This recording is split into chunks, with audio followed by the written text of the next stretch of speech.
I'd like to introduce our two speakers, Silvana Milenkova, Chief Research and Strategy Officer at Buzzback, and Mary Meehan, co-founder of Panoramics Global. Silvana has over 10 years supplier-side market research experience and has a versatile background, conducting both qual and quant research in a variety of industries. Silvana has designed and implemented numerous large-scale, complex international studies. Fluent in 5 languages, she holds a graduate political science degree from Columbia University. Mary Meehan is co-founder of Panoramics Global, a next-generation consumer research firm providing clients with a hybrid analytic perspective that maximizes cultural and market data to deliver expert foresights driving consumer decision-making. In 2015, Mary launched Metametrics, a cloud-based software-as-a-service cultural analytic tool that combines big data, proprietary tech, and big-picture thinking to deliver insights. Mary has worked with Volvo, Hasbro, Walmart, PepsiCo, General Mills, JP Morgan, and Time. She speaks and writes frequently on consumer behavior and the market forces that influence change. Her opinions and insights have appeared in Advertising Age, BBC, CNN, Wired, The Washington Post, Fast Company, and many more. Silvana, please go ahead. Thanks so much, Matthew, and hello, everyone. Thank you for joining us today. We're happy to have you and tell you what we know about these young people who apparently already have big influences in the world in front of them. So what we thought we'd cover today is a little bit on who they are, what they're about, how they relate to their parents and peers, and where maybe they're going to kind of help us understand them a bit better.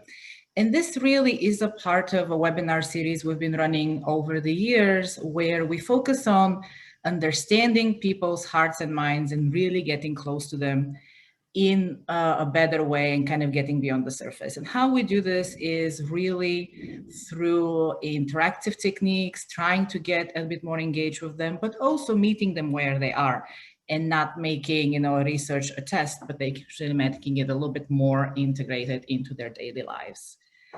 The idea of generations, it's not new. It actually goes back to World War II, where the prosperity after the war gave birth to a new generation. They're called the baby boomers.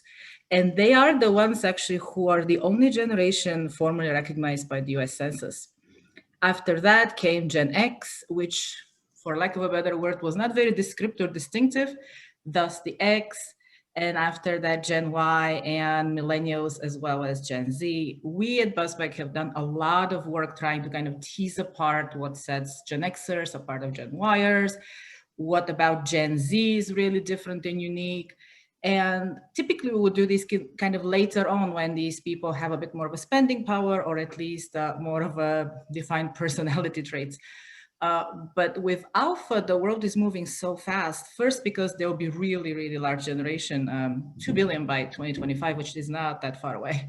But also because of what happens in the world recently with like the pandemic and all the technology boom, they actually are becoming a lot more front and center than some of the other generations have been at that same period of time.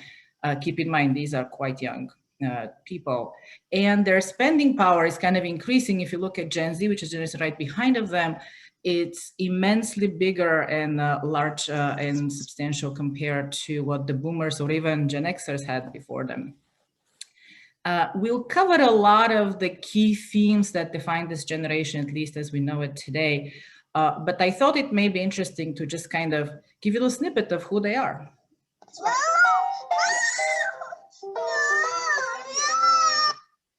So I am sure some of you who may have a Gen Alpha at home can relate to this video, but it is one of the key things that we feel define this generation at the moment, and probably will keep defining them moving forward. In our study, what we ended up doing is talking to parents of Gen Alpha who are mostly millennials or Gen Xers. We looked at the US as well as the UK, but we also went and talked to the kids themselves, obviously to the older part of the spectrum. So the people who are 7 to 10 years old, the kids, even though some of these kids are younger and the parents talked about them and some are still being born. But what we're trying to understand is how the parents perceive this generation, and then also how the kids think of themselves and whether those two things jive at all or not. And we want to kind of understand them from multiple angles. This is the part of like meeting them where they are, making them part of kind of the interaction and helping them really articulate and tell us what they think and feel to really get beyond that surface. So we looked at kind of who they are, what they do, what they're interested in, where there are the gaps between the parents and the kids, where they're going, and what are some of the key things in their lives, from technology to social skills to education, to help us really understand what they're about and hopefully help us know kind of what they will become. So when we looked at really what defines them, there were a couple of really interesting things in terms of what their personalities are. And those kind of jived when we looked at what the parents thought of their kids and how they described themselves or what their peers thought of them. When you look at them, they look pretty well-rounded. They are informed, they're tech-savvy, they're athletic, they're active, they like to socialize, they like to learn by doing. Park that tech-savvy thing for a little bit because we'll talk about it moving forward. But for me, the one that really stood out was this idea of learning by doing. And it is related to their technology experiences and interactions most of all, but it also has to do with how they relate to their peers and how they think of the world around them. There were not many major differences between the US and UK when it came to kind of overall traits, except that in the US, there was the feeling that the kids had longer attention spans and a little bit more athletic. We'll see this down the road when we look at their interest in sports as well than the UK kids. And this is kind of in the parents' words, how they think of their children, which I think is really illustrative of the key themes that we'll keep seeing throughout our time today. He's very confident, bubbly, outgoing, talks to anyone, interested in everything, loves to learn. I was amazed at the way that she learns independently. Her vocabulary and her depth of knowledge at 8 years old never ceases to amaze me. His favourite thing to do is probably be outside walking, going to the park, playing football, but he also loves watching YouTube and Netflix. Who does your child look up to as a role model outside your family? Unfortunately, it's probably YouTube stars. He's, into everything that people our age are, I suppose, like Minecraft and YouTube videos, Ninja Kids, Ryan's World, Annoying Orange, those sorts of things. So that's really how the parents talk about them. When we look at the overall interest, they do sound like grown-up adults. There's the TVs, there's the video games, the arts, the crafts, the music. But keep in mind, these kids are under 10 years old. And what we see here is a lot of consistency of how the children describe their interests and the things they're really into and how the parents are thinking about them.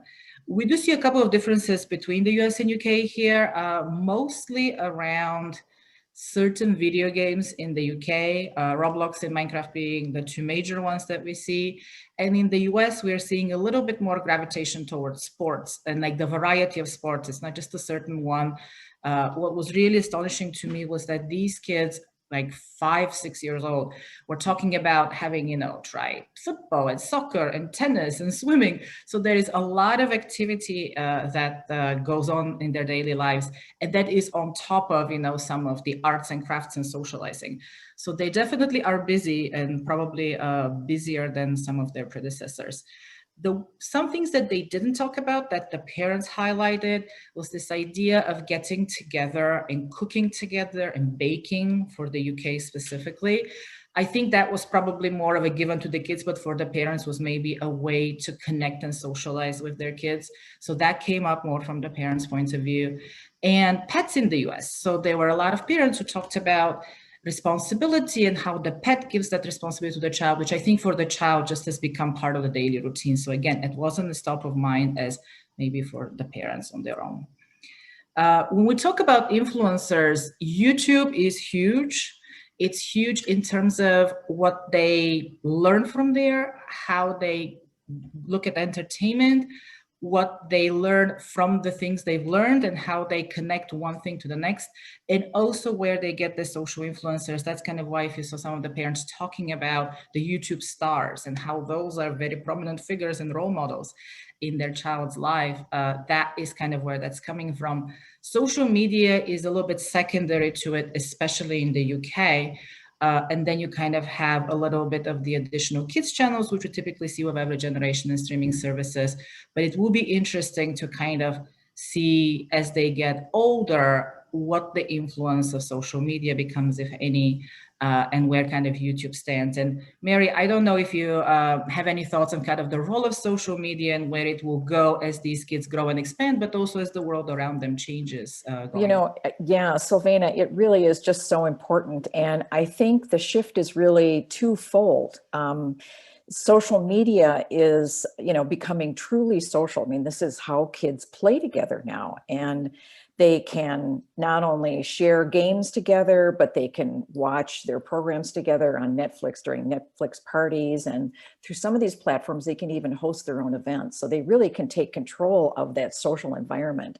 And then I think content creation is really the other exciting part to what kids are going to be doing. Roblox has come up in what you've revealed so far about your work. And that's going to be really exciting to see where that goes, because in a platform like that, kids can actually create their own games. So there is going to continue to be just a content explosion, I think.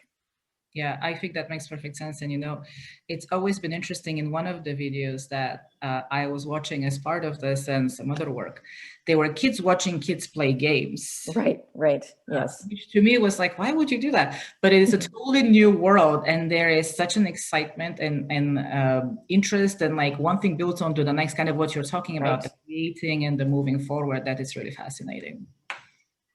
And you know, it's really interesting because when we asked the parents, like how they would compare themselves if they could go back to their kids, there really is kind of these themes stepping back again into the fore around they are tech driven a lot more than we ever were. I think every generation says this to a certain degree, but if you think of their parents being millennials, they're not that far removed from how the technology boom. So it's really interesting, I think noteworthy.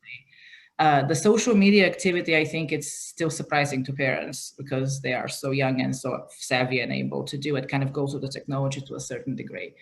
But the one that really struck me was this idea of accepting of differences and being really interested in other people and trying to use, you know, social interactions, be that in person or, you know, over social media and the internet, to really meet new people, to travel or, you know, learn about new things.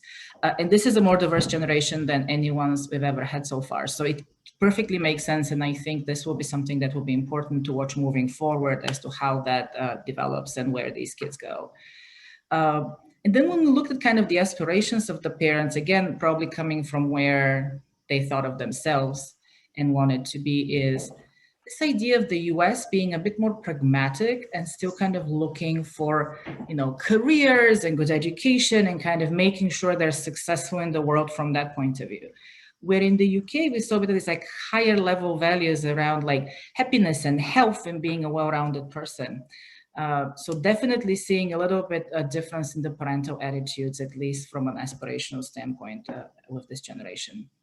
And I think that partly comes from this idea that the parents really feel like these kids are growing up with a lot of choices, at least more than they've had. Better family dynamics. I think the parents are really consciously making efforts to spend more time with the kids. Mental health is a huge thing that this generation, the parents' generation, is really worried about. So they are trying to kind of really be more systematic and really engage in their kids' lives and really pay attention not to only the tangible things that the kids are doing and making and creating, but also how they're feeling and what kind of that whole person is. And I think that stems from, you know, up until recently, the parents being able to have the time to get engaged and also a relatively, you know, quiet, prosperous time. This is notwithstanding the pandemic. Of course, the world has changed since a little bit. And then when we look at specifically technology, which I think is one of the major themes that is emerging from Gen Alpha, it really has like a twofold function, if you will. both parents and kids look at it as an entertainment, but also as an educational kind of part of the kids' development. And they do this because for them, they feel like it's easy to educate the kid, but also to engage them and give them opportunity to learn things that they may not have been able to do before. And so it's like exceeding their expectations because now they have all these tools that the kid can actually learn from. It is kind of laddering up to this idea that kids learn best through play. That also is probably why some of these additional educational systems are coming to the fore around play-based learning. And I think technology to some degree addresses that need as well. And also it keeps them motivating to learn. So like what you were talking about, Mary, of kind of the iterative nature of it and them kind of going one step at a time and keep going is, I think, another way why the kids are engaged and coming back to it. And it really starts early. There's a lot of articles, I'm sure all of you have seen them around screen time and all of this, but really it does seem that there is some technology in these kids' life at 5 or younger. And again, they're mostly used for entertainment, but there is kind of this dichotomy of entertainment being educational and education being entertaining at this age. So the lines are blurring a lot more. And as a result, I think keeping the kids more engaged and also kind of becoming more and more of a daily function for them. So yes, they play games, they watch games. In the US, there's also a huge music component to it. But I think we're also seeing a rise in like typical schoolwork. And I think that's probably due to the pandemic, but there may be some of this that stays moving forward. Again, another thing to watch to see if that actually continues to be done more online, more of technology, or if it goes back to how things were and had been for us, for example. And then when we look at like parents' perception of kids' interactions of technology, this idea of learning by doing that we saw all the way in the beginning when we started our talk, we're seeing it here again. Parents talk about they're not afraid. They don't need to read the instructions. It comes to them naturally. They are actually able to learn because they're growing up with it and they don't have the barriers maybe of, I don't know how to do this and I'm going to try it. And also once they kind of get to a point, they're even more motivated to solve the next level or the next thing. And then I don't know, Mary, if you have any thoughts here on kind of where this is going and like what role technology will play going forward and what we may see. Yes, it is going to be such a force in their lives. And, while their parents, the millennials, are always known as the digital natives, these kids have a digital footprint likely before they're born. Parents are managing those accounts for them. So they are just immersed in it. And I think one really important element to understanding the role of technology in their lives is to think about the developmental stages that kids go through. So, some of the kids that you're talking about are younger, but if you're looking more at like the 7, 8, 9-year-old kids, this is when kids become more aware of the world around them. And just like you talked, Sylvana, about their understanding about differences and inclusivity, technology provides this boundaryless world for them. So they are exposed to so much more. They're aware of so much more, and they begin to take in all of that information.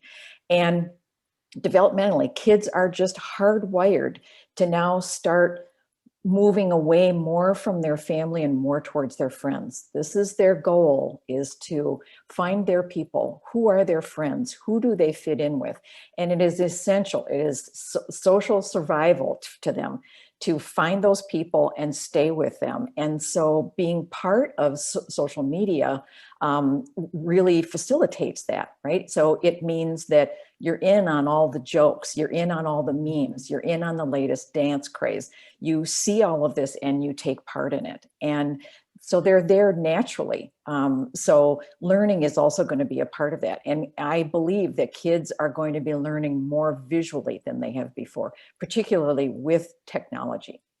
Yeah, I mean, we see that even with some of the techniques we asked them, like when we asked them kind of, you'll see down the road of like, what are some of the things that image-wise come to mind for them and they can live in without? It's really easy for them to do, but it was also fascinating to see this idea of independence that this allowed them to, some of the technology and social media, and the confidence it brought with it, especially for like that later stage kids that you're talking about. and how much more empowered they felt like, and how much more they thought they could accomplish. That is their goal. Yeah, that is what they want to do. They are programmed to move away from what their parents think and believe and find their own way. And so they are so in tune to what their friends think, what their friend group thinks. It also makes them highly susceptible or vulnerable to trends and fads. That's why trends and fads are so important. That's why, the latest TikTok dance craze is so important to know about. So it all plays into that. Yeah, it will be interesting to see as technology, expands, how they react, because I feel like it's going to be very different than their parents, like the millennials who had like their parents so attached, but the social media became a way to communicate with your parents. Actually, there's more attachment than separation. The helicopter parents and all of that tiger moms came about, right? So I think this is totally of a different path from there. Yes. So we're looking to see if it stays or where it goes. Fascinating. And I think, not surprising, kind of when I was talking about what would they take with, what are their must-haves, right? So if you had 5 things you could take with you, we kind of do these hypotheticals with them because the kids can understand it.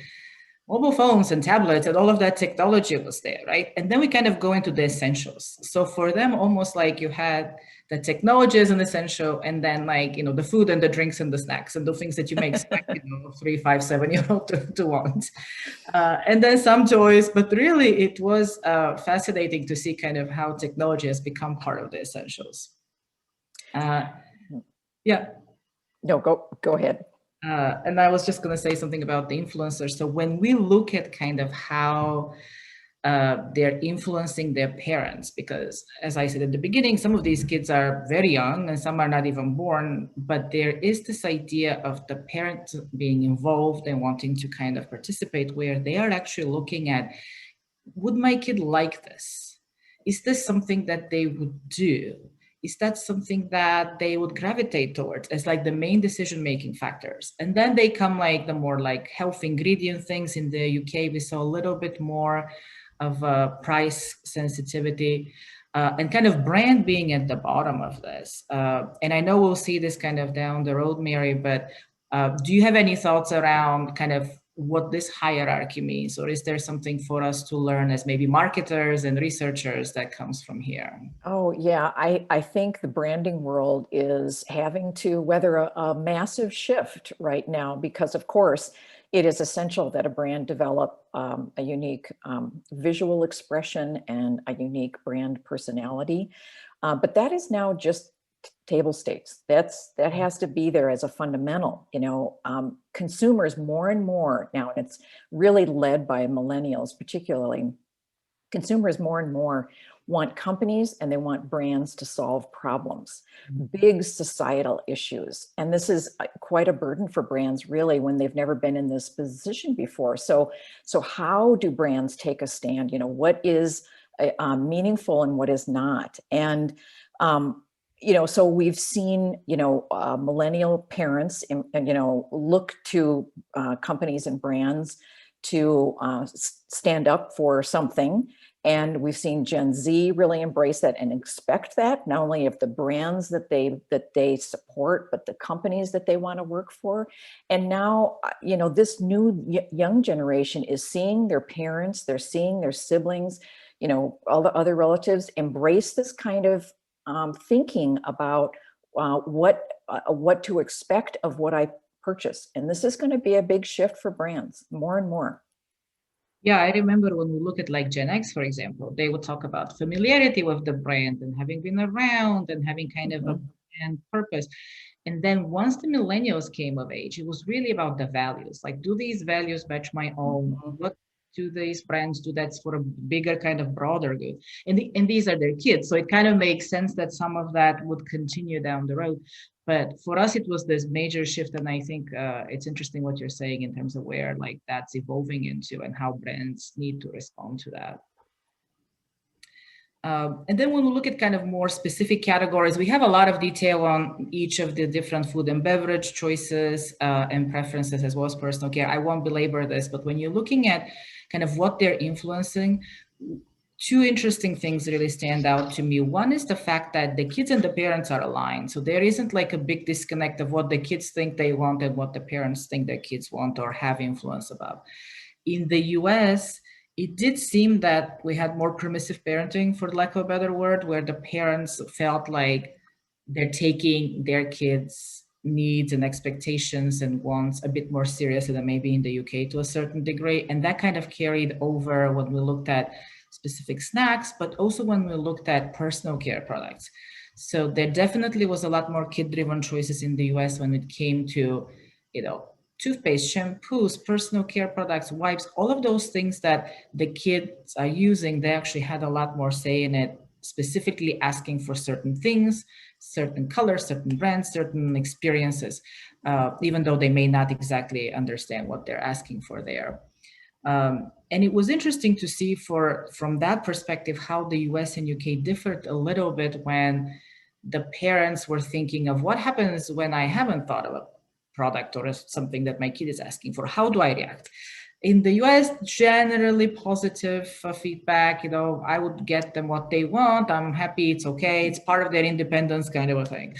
In the UK, there was a little bit of that, but also a little bit of like being mixed, feeling a little bit guilty or unsure and like not quite knowing whether that's giving in too much. So there definitely is a bit of a cultural perception between the two countries there when it comes to being, thrown a need or a want your kid has and how do you react to that. And that, I guess, will be also interesting to watch as these kids get a bit older and have, some spending power, allowances or whatever else, where that would go, especially as the world opens up a little bit. And then when we looked at kind of how the US then monetizes this somewhat more, my kid asked for it, so I'll buy it. There definitely is the health halo, and we've seen this with millennials in general, and I think now it's trickling down to their children of trying to get like healthier ingredients. We're seeing a lot of like the clean labelish kind of things. People are talking about allergen-free or dye-free products, not necessarily because the kid has allergy, but because they felt like that was a better product for them. And also just generally healthier products, kind of trying to be more like this, like almost like farm to table idea. Like I need it to be healthy. I need to know where it's coming from. I need to know what's in it. And was more prominent in the US, not as much in the UK, although similar theme of health was still present, just not to the same degree. So a couple of takeaways from us, and Mary, I know you had like some thoughts on here as well, but for us, what was really interesting about this generation was this idea that the kids' choices and preferences do motivate their parents. And it kind of goes around across different categories. It's not just for toys. It was for food, for snacks, for beverages, for a lot of different categories.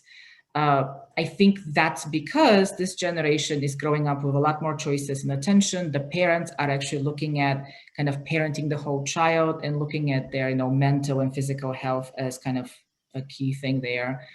And the other main theme here really is this rise of technology and how it is a must-have for them, even at that age.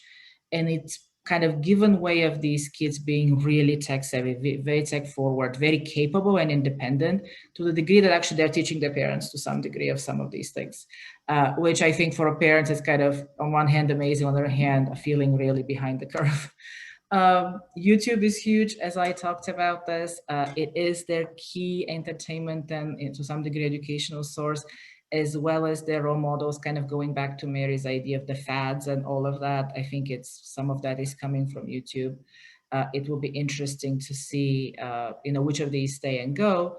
And then where social media goes, because we do know these kids are open to new experiences. They are social, they are experiencing the world around them, they're diverse. So where does social media play in that will be something that we'll still continue to watch. And a couple of like higher level thoughts. So they do impact purchases. So as the parent is making that decision, I think it will be important for brands to be able to tap into that moment and be part of that parent's consideration, but also answer the needs that the parent is looking to meet for their child and for whatever kind of they're coming from. brand and price are still not as important when we're looking at people talking about health and the ingredients and like some of those kind of bigger, broader things, and also the abundance of choices. So I think, as Mary was saying, you know, the brands need to have that visual identity. They have to stand for something that's more than the category they're in. But there also will be white space. You know, I remember when millennials came to the fore, all of these smaller niche brands became really prominent because they were looking for what those brands delivered from a value proposition and from a broader value kind of ethics standpoint. So for us, that's another space that I think it will continue to develop. And then there is this idea that these are family dynamics which have gotten more harmonized. There's a lot more parental involvement. So there still will be, I think, the role of the family and that interaction in addition to all the other stuff that these kids are exposed to. It just, I think, will be a little bit different, as I was saying, than like maybe the millennial generation where the parents were super involved in their lives and had a lot of, you know, interaction. So there will be, I think technology may help facilitate some of that, but I think also will allow these kids to become more independent and probably at a younger age. And I don't know, Mary, if you had any thoughts around kind of where do we go from here in terms of painting the picture and kind of what are some of the things to watch out moving forward as this generation grows and becomes even bigger? Well, you hit on some really important points here, Sylvana, and I think that it's important to remember how meaningful social media is to kids. And I mean that in a social recreational way, that it's a very positive thing, but also the influence that it has, because kids at this developmental stage are highly influenced and susceptible to what they see and what they hear. It's really important to keep track of what they're viewing, what they're seeing, what they're reading. Data privacy, data security is going to be one of the biggest issues for the next decade. And parents are already concerned about this, but as technology becomes more a part of kids' life, it's just going to be, a bigger challenge to keep track of, particularly as the technology advances beyond parents' comfort level or understanding. AI is going to be a part of these kids' life, robots that work alongside them, school alongside them. This is going to be something very new for parents to try and manage, understand, and make sure that they protect their kids. Yeah, and there is a lot of talk recently around kind of that almost need for collaboration between the parents and some of the tech entertainment gaming companies to kind of provide that backbone, if you will, of the privacy and the learning, and kind of not just put it on the parents, because I think it's impossible for them to even keep up. I agree with that, because even though there are lots of privacy controls, lots of parents don't even know where to begin to launch those controls, or which should they choose and which should they not choose. It's still just as confusing, even though the options are there. So it's a really great opportunity for brands to help be part of that solution. Mm-hmm. Yeah. So this is, what we had for you today in terms of content, but we're happy to take questions and entertain additional thoughts people may have on the topic. Thank you so much, Sylvana and Mary. That was really fascinating, and certainly reflects a lot of what I see going on in our house with our 8-year-old. Lots of Minecraft and YouTube, and interestingly, it's not all junk on there either. He learns a hell of a lot from YouTube. It's amazing. So gets a topic in his head that he wants to look more into, and he can just go on there and watch what he likes. So yeah, very different from my childhood for sure. But we have. Yeah, yes, indeed. It's but it's a fascinating experience, and like you said, we learn a lot from them, don't we, as well? He's already teaching me things I don't know how to do, which is amazing. But we have had a few questions in. If we don't get to anyone's out there, then we will be following up afterwards, because we've got all the questions recorded. It does give us an opportunity of also to get back to you with a more considered response than we might be able to now. So someone's asking here, given what you've presented about brand, are there any opportunities still for big brands to develop loyalty and millennials, especially as they're impacting their alpha children? Yeah, I'll start with this, and Mary, please chime in. I know you've done a lot of work on this area, but yeah, I think there is a major opportunity for all of the brands. And I think it really kind of goes back to this concept that we've been talking about of higher end values and how brands can become a part of that. So we know with millennials that that's a key thing for them. How do we then continue to keep our brands, so not just like having, you know, one visual identity and leaving it there, not having one bigger value that you stand for, but consistently kind of showing them how you're working for it. You know, we've had a lot of clients across different industries, you know, working on the Clean Label initiatives, trying to explain to people what that even is and how they're, you know, they're achieving that throughout their, you know, processes and with the different product categories they may be in. Sustainability is another huge one, but really showing those things and giving kind of people the roadmap of what they're doing. With the pandemic, we've seen, you know, Keurig Dr. Pepper do a lot of work on coffee for the first responders, or we have a lot of other brands who are doing work in underprivileged communities. Just this whole idea of showing how, kind of where your brand is, how you can impact the world in a bigger, broader way, and being consistent with that message and kind of taking that next step after you've achieved one of them, seems to be really an important way to get there. And Mary? Yeah, I think it's essential for brands to really consider, you know, what's your core ethos and how can you expand that then? So, you know, stick close to what's meaningful for you and what's authentic for you. And one of the more interesting strategies that I've seen is a financial institution that is partnering with a media company for young kids in helping kids or working with the media company to develop programming that has a curriculum around financial responsibility. So at a very young age, learning more about financial responsibility. And other brands are doing this around science, they're doing it around technology, they're doing it around ethics. So a whole host of issues that are really important to parents for their kids. The brands for whom that is authentic can find ways to become, you know, stewards of their brand in a new way. Yeah, and I think you're touching on a really important point. We saw this with millennials as well, this idea of being authentic and being true and kind of making that connection for them as to why you can be in that space and make those kind of initiatives, claims, and also following through with them and kind of being proactive does seem to be one path forward. Yeah. Thank you. I hope that's answered everyone's questions, but of course you can contact us down the line about anything you've heard today. The second question, how should I think about technology if I don't have a technology brand? Is that something that people can address still?